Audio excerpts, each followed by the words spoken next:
खड़े हो जाओ, खड़े खालस हो जाओ।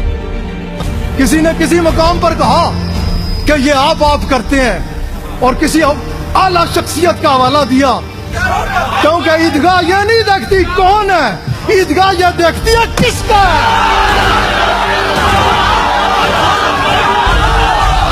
ईदगाह ने आज तक ये नहीं देखा और यही तो मसला है सारा। ये मसाजिद सियासत का शिकार, ये ग्रुप बनिए, ये देखा किसने बुलाया दूसरा टंगा पीछे की कोशिश करे। खुदा के लिए समझ जाओ, हम उनके हैं कि जिन्होंने किसी चीज की एहतियात छोड़ी नहीं है। असी डाटे रजे हो, ऐसे रजे हो। लोग तो कहते हैं ना कि उनके टुकड़ों से खैरात पाकर ताजदारों की सब पे खड़ा। मैं कहता हूँ उनके टुकड़ों से खैरात पाकर ताजदारों से आगे खड़े हैं। चल निकल मेरे नाथ, मैं दावत देता हूँ, चलो निकलो मेरे साथ, आओ मेरे साथ चलो।